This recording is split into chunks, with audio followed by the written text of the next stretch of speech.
Hello friends, digital image processing के video lecture series में आपका स्वागत है। मैं डॉक्टर दाफड़ा हूं और डीआईपी की इस थर्ड और बहुत इंपॉर्टेंट वीडियो क्लास में हम डिजिटल इमेज प्रोसेसिंग के फंडामेंटल स्टेप्स समझेंगे। क्यों ये बहुत इंपॉर्टेंट है? क्योंकि इस वीडियो क्लास में हम शॉर्ट में डीआईपी के सारे प्रोसेसेस या चैप्टर्स समझेंगे जो हम इस सब्जेक्ट में पढ़ने वाले हैं। ठीक है, तो चलिए शुरू करते हैं। ये फिगर डीआईपी के फंडामेंटल स्टेप्स की है, तो इनको स्टेप्स कहने की जगह हमें इन्हें डिफरेंट स्टेजेस या ब्रांचेस या एरियाज कहना चाहिए। क्यों? क्योंकि जब हम डिजिटल इमेज प्रोसेसिंग करते हैं जरूरी नहीं है कि हम सारे स्टेप्स का इस्तेमाल करें। हम हमारी जरूरत के मुताबिक कुछ ही स्टेप्स यूज कर सकते हैं। जो स्टेप्स यहाँ दिखाए गए हैं वो सारी मेथड्स है जिनको यूज करके हम डिजिटल इमेज प्रोसेसिंग कर सकते हैं। यहाँ जो ब्लॉक्स दिखाए गए हैं वो सारे ऑपरेशंस है जो हम इमेज प्रोसेसिंग में इस्तेमाल करते हैं। डीआईपी करने के लिए हमें इनमें से कम 2 स्टेप्स चाहिए। क्यों 2? क्योंकि सबसे पहला स्टेप इमेज एक्विजिशन या इमेज कैप्चरिंग हमेशा चाहिए होगा। क्यों?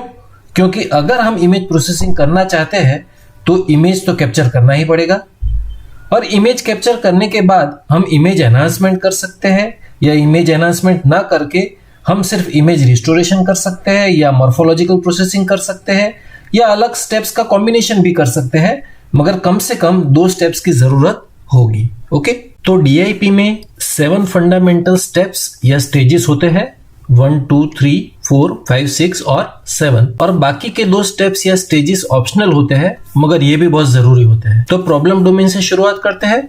प्रॉब्लम डोमेन के बारे में ज्ञान को इमेज प्रोसेसिंग सिस्टम में कोड या कैप्चर किया जाता है। फॉर एग्जाम्पल, आपको किसी आइसक्रीम खाते हुए बच्चे की खुशी को कैप्चर करना है तो ये प्रॉब्लम डोमेन है, और नॉलेज बेस इन सारे मॉड्यूल्स या स्टेप्स के बीच का इंटरेक्शन करेगा। ठीक है, चलिए फर्स्ट स्टेप इमेज एक्विजिशन समझते हैं। तो याद रखिए, everything is there in the name. Acquisition का मतलब क्या होता है? एक्विजिशन मतलब एक्वायर, ऑब्टेन या प्राप्त करना। तो इमेज एक्विजिशन में हम कैमरा इस्तेमाल करके कोई इमेज कैप्चर करते हैं। ये एक्विजिशन प्रॉब्लम डोमेन के ऊपर आधार रखता है। फॉर एग्जांपल, एक्सरे कैप्चर करने के लिए एक्सरे इमेजिंग चाहिए, बैक्टीरियाज और वायरसेस के लिए हमें माइक्रोस्कोपिक कैमरास चाहिए, सर्वेलेंस के लिए हमें इंफ्रारेड कैमरास चाहिए, एक्सेट्रा। ठीक है, जनरली इमेज एक्विजिशन के साथ हम डिजिटाइजेशन, स्केलिंग एक्सेट्रा भी करते हैं। डिजिटाइजेशन इसलिए जरूरी है क्योंकि हम डिजिटल इमेज प्रोसेसिंग कर रहे हैं, और स्केलिंग हम इमेज को बड़ा या छोटा करने के लिए करते हैं। ओके, अब सपोज ये हमारा ऑब्जेक्ट है जो हमें कैप्चर करना है।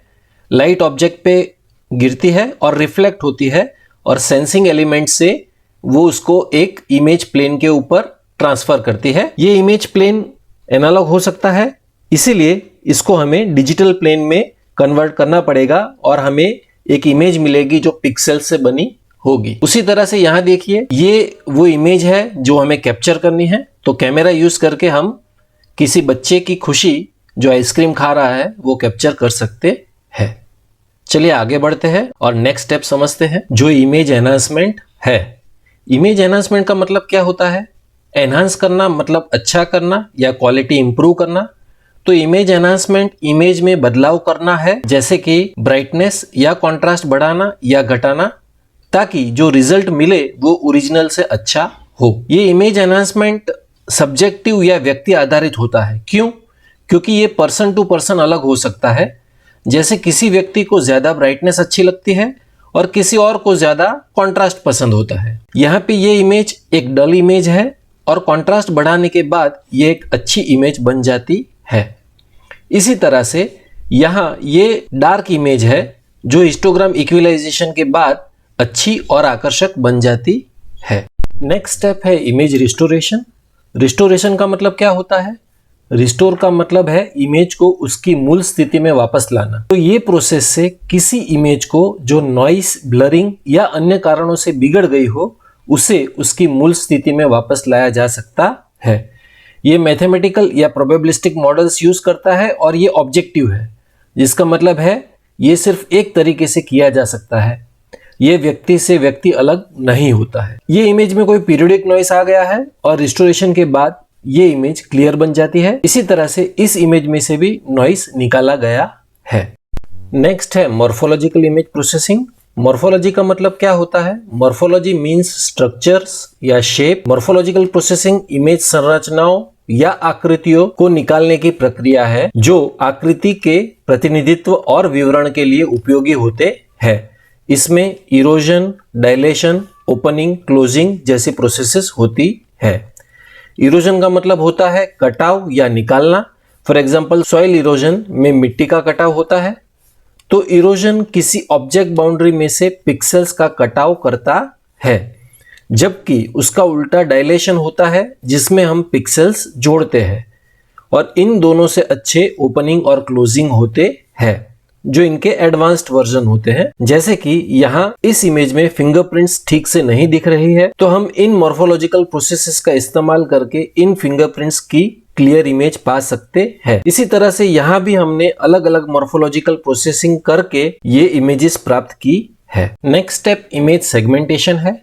सेगमेंटेशन का मतलब होता है अलग अलग भागों में विभाजित करना या इमेज ऑब्जेक्ट्स को अलग करना। तो यहाँ कंप्यूटर इमेज में से ऑब्जेक्ट्स को उनके बैकग्राउंड से अलग करता है और ये एक बहुत मुश्किल काम होता है।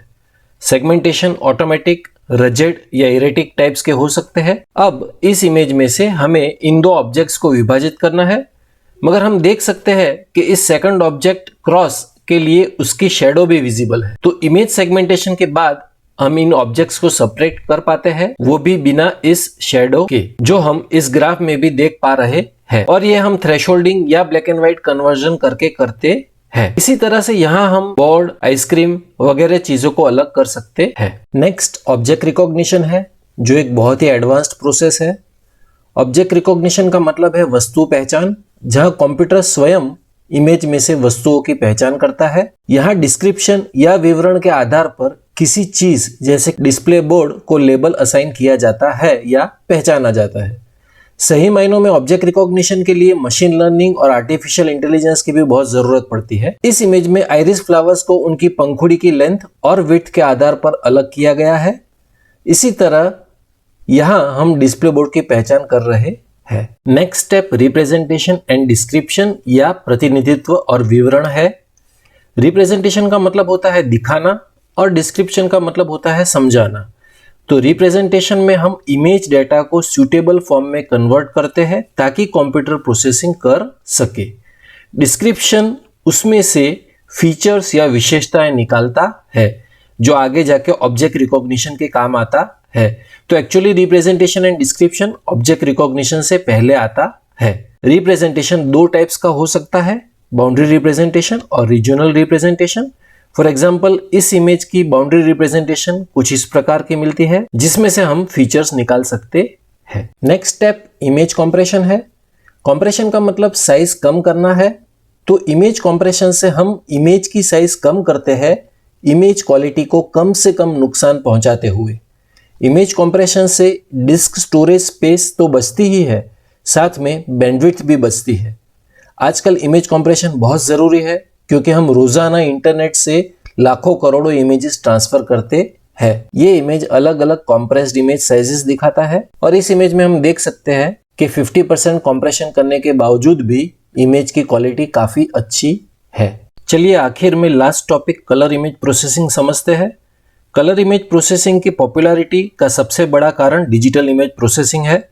किसी भी इमेज का कलर उसके सबसे आकर्षक पहलू में से एक होता है। आजकल इंटरनेट, मेडिकल, इंडस्ट्रियल जैसी हर जगह पर कलर इमेज प्रोसेसिंग यूज किया जाता है। कलर इमेज प्रोसेसिंग दो टाइप्स का होता है, स्यूडो कलर या इंडेक्स्ड कलर इमेज प्रोसेसिंग, जहां किसी ग्रेस्केल इमेज को अच्छे से एनालाइज करने के लिए उसे झूठे कलर या स्यूडो कलर दिए जाते हैं। और दूसरा है आरजीबी कलर इमेज प्रोसेसिंग, जहां कलर इमेजेस को डायरेक्टली प्रोसेसिंग किया जाता है। इस मेडिकल इमेज में हम देख सकते हैं कि इसे कलर में कन्वर्ट करने के बाद इसे अच्छे से एनालाइज किया जा सकता है और इस कलर इमेज में कलर के प्रोपोर्शन को बढ़ाने पर यह एक ज्यादा आकर्षक इमेज बन जाती है। तो इस वीडियो क्लास के लिए इतना ही। आपको डिस्क्रिप्शन बॉक्स में पीपीटी डाउनलोड करने के लिए लिंक मिल जाएगी। Thank you very much.